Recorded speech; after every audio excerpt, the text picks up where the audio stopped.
If everybody can practice more kindness, I guarantee you the world will be a different place tomorrow. I think the society will change into a way probably none of us can imagine. If slaughterhouses had glass walls, everyone would become vegetarian. Big QSR food service places are offering more options, then also the prices need to come down. Now, how possible is that? When Tesla was selling starting 10 years ago, what was the price like? Ridiculous, right? Look at now.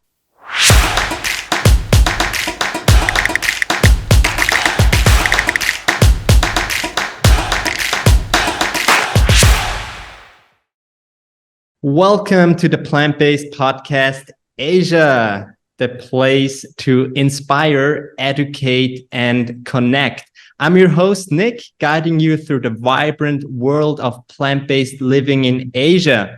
And today we have on Mike Yang. He's the founder or co-founder and CEO of the company called Kindness. And he's got a very exciting journey that he's going to share with us today. So welcome, Mike. How are you doing today? I'm great. Greetings, everybody. Sawadee krap from Thailand. Sawadee krap. Right. So, Mike, first of all, you've shared with me you've been a vegetarian for 25 years. And I think this is where I want to, get started right away. So can you share a little bit about how was that being a vegetarian 25 years ago? And how was the perception of the social environment that you were living in and the acceptance of being a vegetarian 25 years back? And then also you can go into how did that change compared to now? Okay, so the story started in 1998, probably just a few years after you were born, I gather. Right. Okay, so back in 98, there was probably very little mention of climate change, climate crisis. Okay, very little. I think ISPC and Greenpeace was around. They talked about animal cruelty, so that issue was always there. The health issue was not mentioned at all. So the environment was vastly different. None of the stakeholders are talking about it like they are today. So that's why I did not change. I did not become a vegetarian for any of those, for those reasons. It was a personal discovery. I think you probably have heard about my personal story, how I became one. Would you like me to share on the podcast?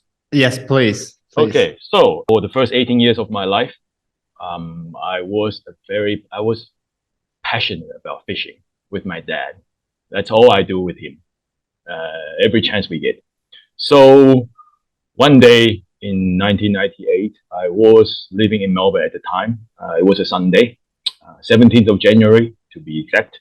We went out deep sea fishing. We caught a gigantic red snapper. So at the end of the day, the fishing trip, we chuck out all the other fish. We kept that fish. We brought it home, the prized asset. We got home. Mom just told me to chuck the fish in the laundry sink at the back to be ready for dinner. We're going to have it for dinner. It's a beautiful, big 15-kilo fish. So come dinner time, Mom asked me, "Hey, Mike, go check out the fish and tell your dad to gut it so that we can have it for dinner." So I went back to the laundry sink and I saw the fish lying there with a little bit of water that I gave it to keep it fresh. It was still alive, but struggling for air, but still alive. And at that moment, when I looked into its eye, I saw him struggling. He struggled to live. That was my light bulb moment. It hit me that here I am. I'm about to take its life. For what? For my own happiness, right? So I can enjoy its flesh. And that when I connected two dots, straight away, I was not comfortable with it. I felt it was not right. So it was the last piece of meat I ate on that Sunday night. Next day, Monday morning, I turned vegetarian. Wow. That was a story. And at that time, I did not know about compassion, kindness, health benefits, climate change, animal cruelty. I did not know all that. If I had known about animal cruelty, I wouldn't have gone fishing in the first place. So I didn't realize all that. It's just at that moment when I looked at him When I realized what I was doing and what he's going through and for what reason, which is my own happiness, then I realized this is not right. It doesn't sit right. This is not how we were taught. That is a very powerful story. Thanks for sharing that with, with all of us, Mike. And it shows the capabilities that we humans, and I mean certain other animals have, that even though you say it was not about compassion or you didn't know about that, but that was a deep act of compassion, that in that moment you just had this, you made this connection with that animal and you saw that animal suffer and you realized, well, that's not the right thing to do. So then next day, Monday morning, you woke up, you decided you're a vegetarian. Now, how did your environment react to that? Obviously, the funny thing is they were very supportive, my mom, dad, and my younger sister. And I tell you what, it was also the last fishing trip my dad went on. Okay. He also stopped fishing from that day on. Although he didn't stop eating meat, but he stopped fishing out of respect for my decision, and probably also hit him home, that there is something fundamentally, morally, ethically unjust about what we were doing. Hurting others for our own pleasure. Simply put, you're chasing the thrill of fishing, right? You're not fishing to stay alive. Right. Yes. Powerful. Now, fast forward 25 years and still being a vegetarian, still a committed vegetarian. So what did change in that sense, from a personal perspective now, before we dive into kindness and your startup company? Sure. What changed? Well, since 1998, I have 25 years to really deep dive into my own behavior, my own thought process, why, how, or most likely the why I started doing this. I thought at that time, throughout the 25 years, that this is the way the human race should go. This is the way we are supposed to behave. But I did not know what to do. I don't know where to start. The only thing I could do is influence my immediate circle of friends and associates, family members. That's what I could do as on the personal level, right? It was only until about, I guess, 2010 onwards, I think the climate issue, people like Greta, starting to rise, and stakeholders, means the government, the investors, and the consumer are becoming much more aware in the last decade. Then, lo and behold, came Beyond, which really gave us all real hope that something different is about to happen this time. It's about to happen this time. And this was about 2017. And from that point onwards, I actually thought I could do something impactful with my life, I guess. I was a stockbroker at the time, by the way. Okay, got it. So, and then this is how you co-founded Kindness. In which year was that? This was probably 4 or 5 years in planning. We actually kicked off in about the beginning of 2022. It was supposed to be 2020, but something happened then. There was an outbreak, apparently. Yeah, so exactly. So everything got a little postponed. Now, okay, before we keep mentioning this word kindness, well, it's a very powerful name for your company. First of all, let's share with the listeners, what do you do and what is the purpose, or what do you wish to create? I had 25 years to think about this. And then I came to realization that actually it's all about a very basic human behavior, the innate trait that we all have, which is kindness, which drove me to this change. Without any external forces, it came from within. And because it came from within, from my own free will, it became sustainable and long-lasting. It's like if you knew in your heart, or you believe that stealing and killing is not right, you would naturally not go and do it, right? The name kindness actually originates from the purpose and from what I believe is the secret to initiate change that comes from free will. Kindness, our mission, our purpose is actually much greater than much bigger than food, just food, but we are starting with food. That is so, because that's how I started. So the burning question here is, Oh, yes, did you already find a way or the secret how, or is it possible to accelerate that free will, to spark that kindness, to spark that compassion in others, right? Because I do believe that that seed is somewhere within all of us, right? it is. So you go back to my story in 1998, that Sunday night. How did it trigger the kindness in me? Yeah, you had the Yes, direct interaction you with it. have that direct interaction. You have to actually see the truth, know the truth. So the very famous saying by Paul McCartney, what did he say? If slaughterhouses had glass walls, everyone would become vegetarian. Right. Aside example, but I want to mention this. In Victoria, during my younger days, we had a lot with the traffic accidents. The rate of traffic, people dying from traffic accidents it's quite big, quite serious. People drink, drive, and speed. This is in Melbourne. So they had a campaign called the TAC campaign in Victoria, Melbourne, where they ran TV ads, real life traumatic, real TV ads for a period of 5-10 years, and it was so successful. It dramatically lowered the speeding and the drink driving. Why? Because people can see that my actions are impacting others. If you are making a decision solely based on yourself, say example, oh, I'm gonna quit smoking because it's not healthy for me. One day when you're feeling healthy, you're gonna start smoking again, right? But if your daughter say, "Daddy, I want you to stop smoking, so that you could live long enough to keep me company," that will to change is much greater. I guarantee you. Right. That makes a lot of sense. So to answer my question, you just think the most helpful, beneficial way to accelerate that in others is to really share more truth with them, right?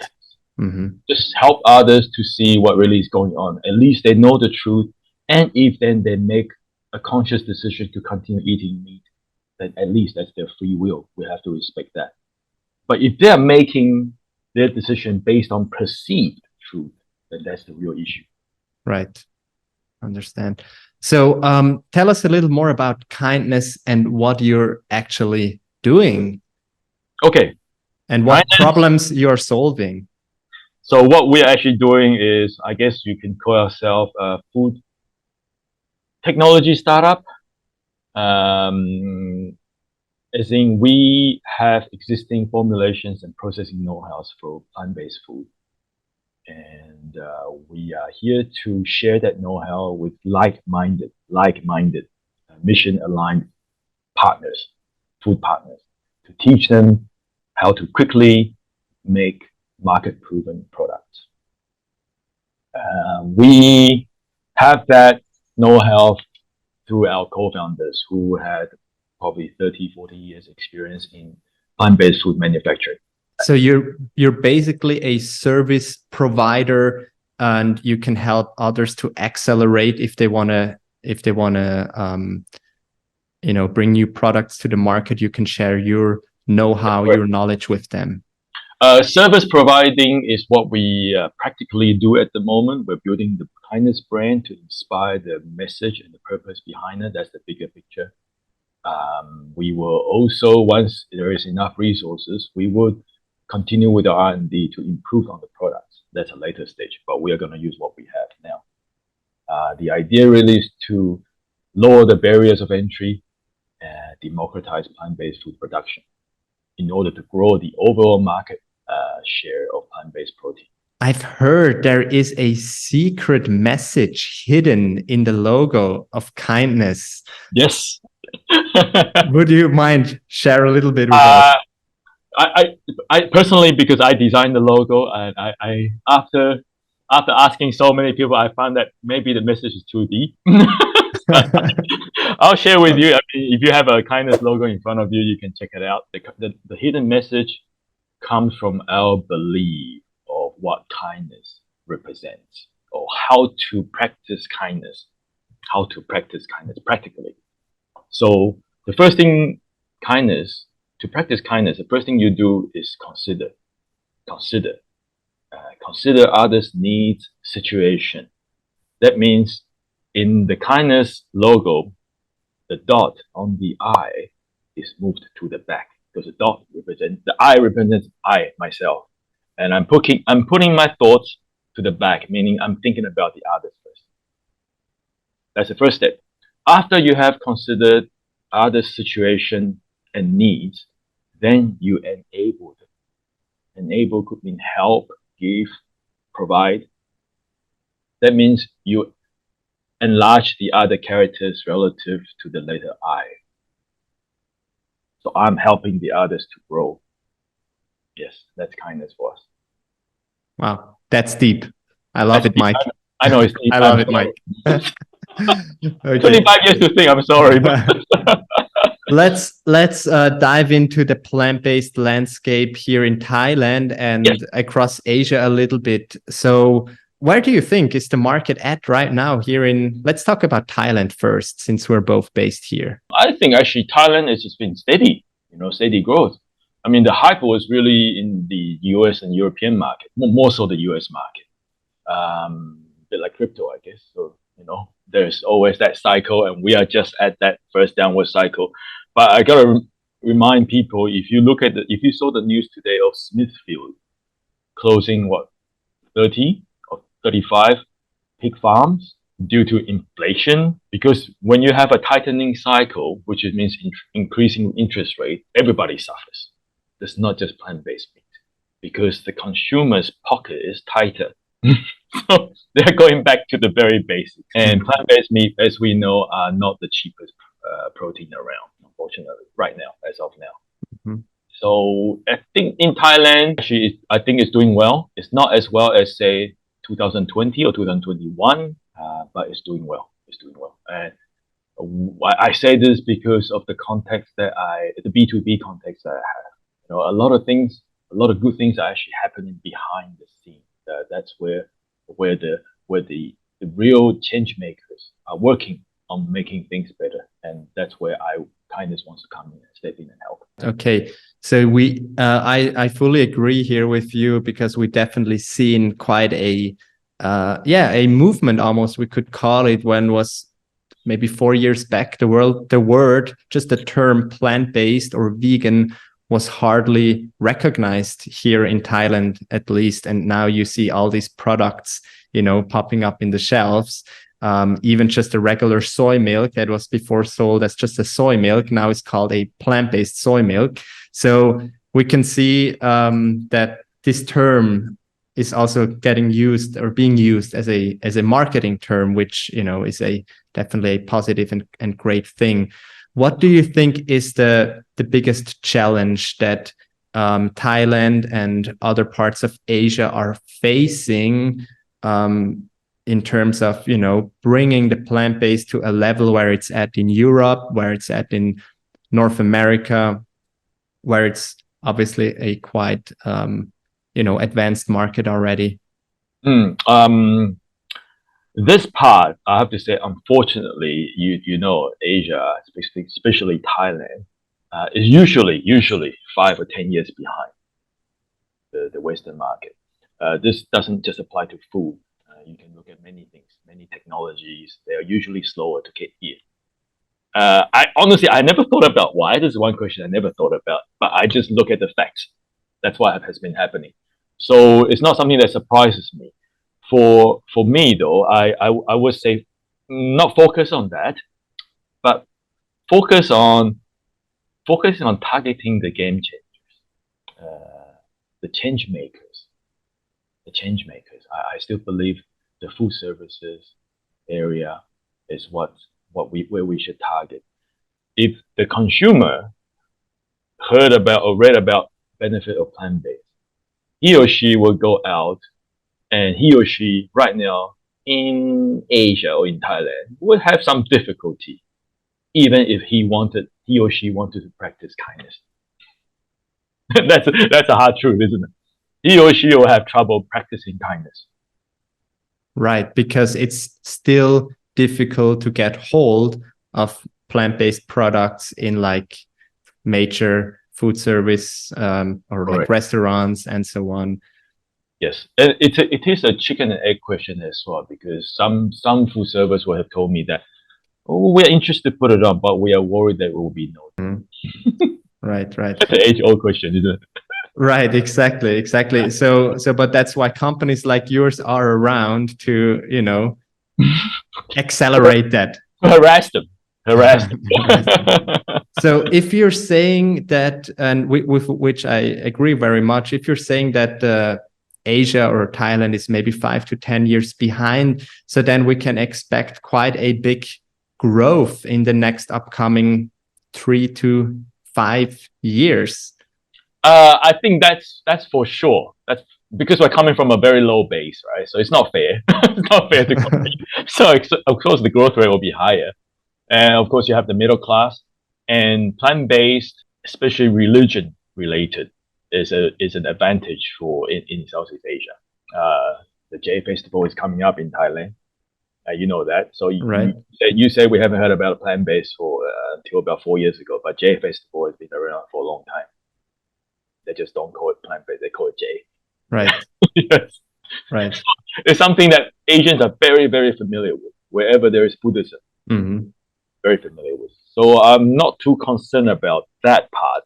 I think the growth will just come naturally from the younger generations. From which area do you think you or other startups in this food space need more support? Like, is it, you think there is more support needed from big, like, QSR chains, or from the government, or from where shall this, or from media even? Okay, I think the media is doing a great job already. I think you have looking at the GFIs, you look at plant-based news, those they're doing a great job. They're doing as much as they can.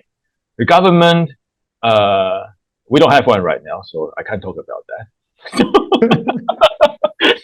So the government, general in Southeast Asia, with the exception of Singapore, maybe, are probably not as concerned as the Western government. So again, that part is a bit out of my reach, and probably a bit out of all of our reach as the small startup, right?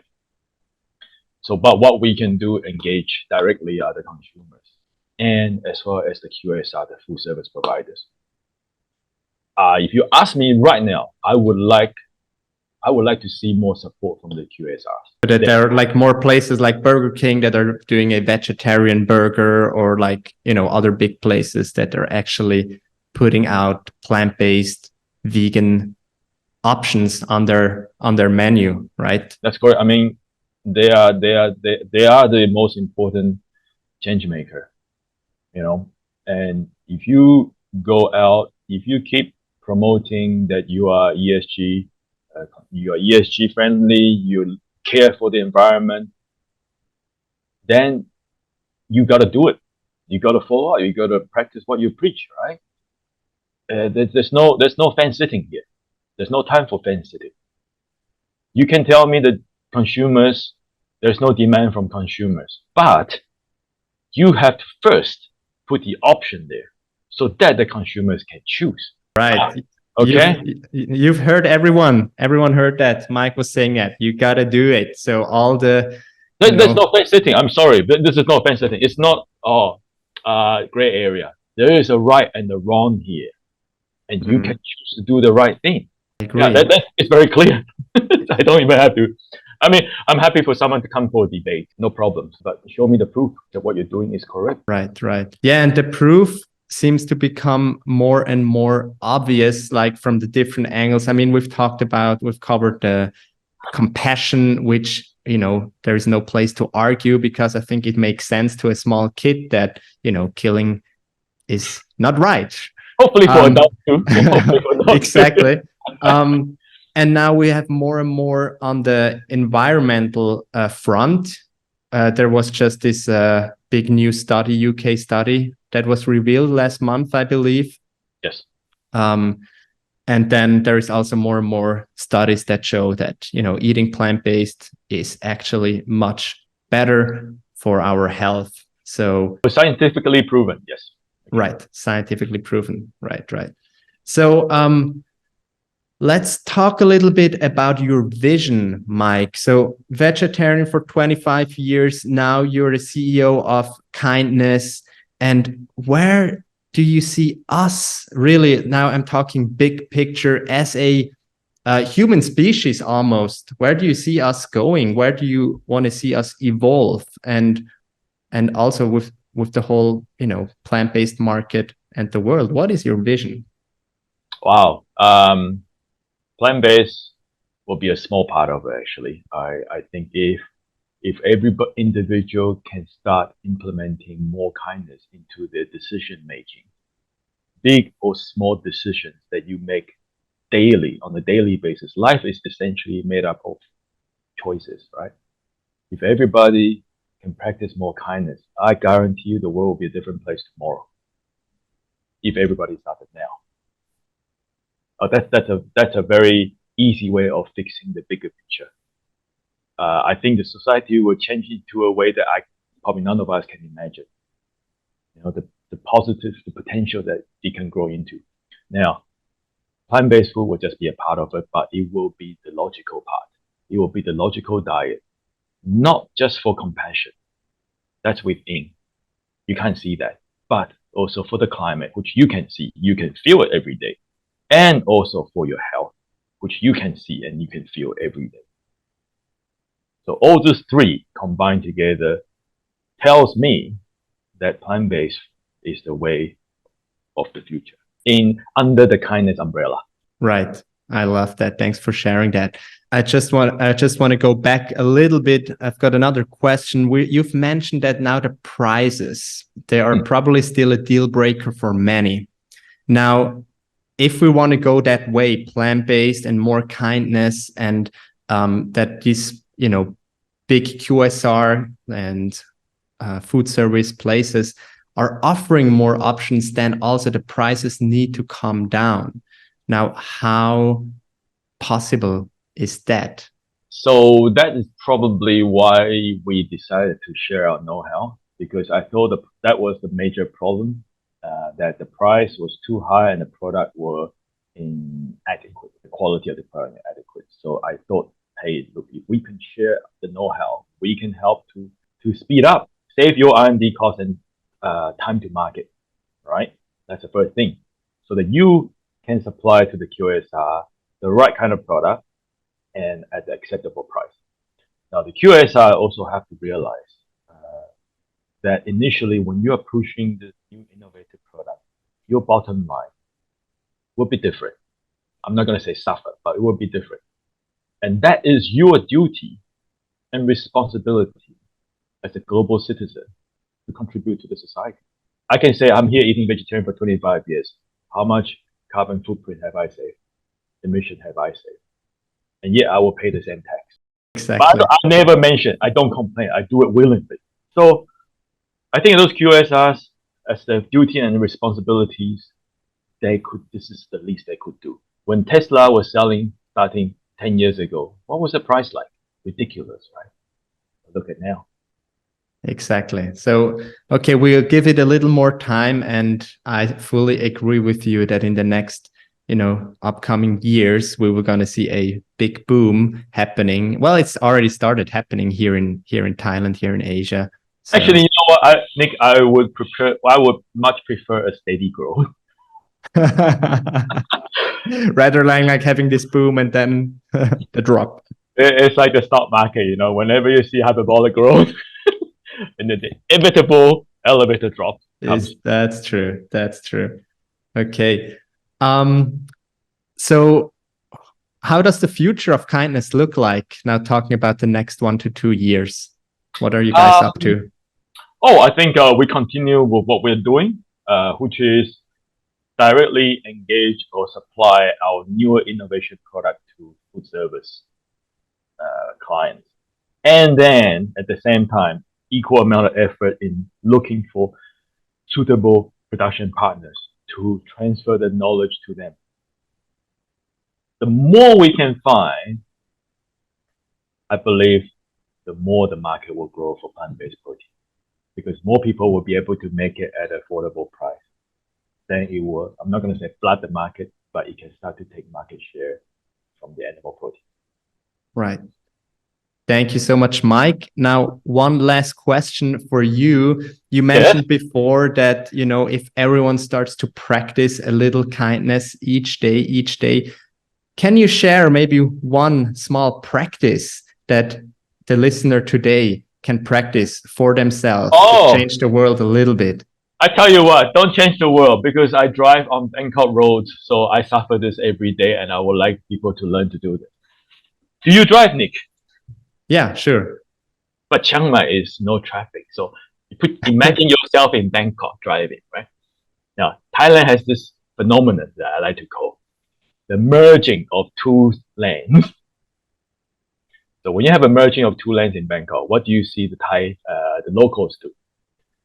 The traffic will get stuck because no one will give way. They will inch their way until one person finally decides to give, usually to the bigger trucks. And then they will merge. Now, what I would like people to practice is, imagine you're sitting here, someone is trying to come in. Imagine that he has a diarrhea, he needs to go to the toilet. He's running late for an appointment. His wife is pregnant, is sitting in the car, needs to go to the hospital. Whatever. Come up with a story and tell yourself.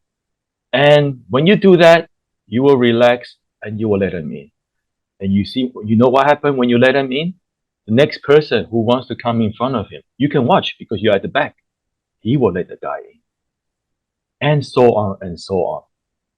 And then this lane, even though still slow, but it starts to move. It starts to move compared to the next lane, which they are still fighting for the top position.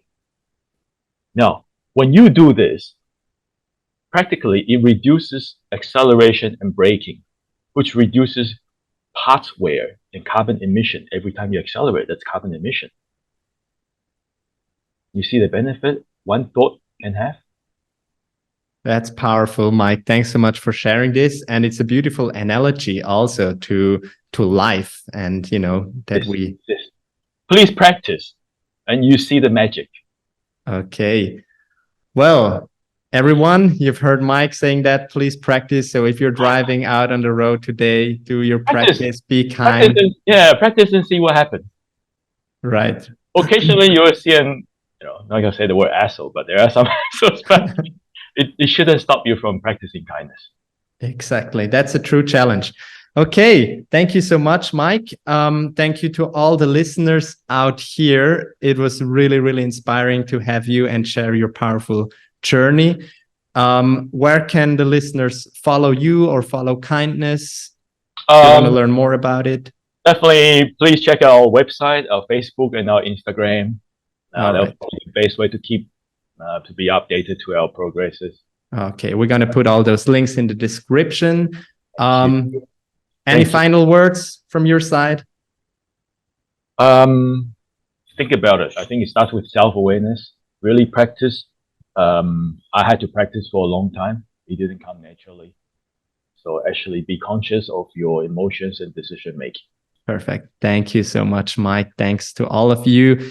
And yeah, don't forget to like this episode and share it with your friends. So help to inspire, educate, and connect with others. All right.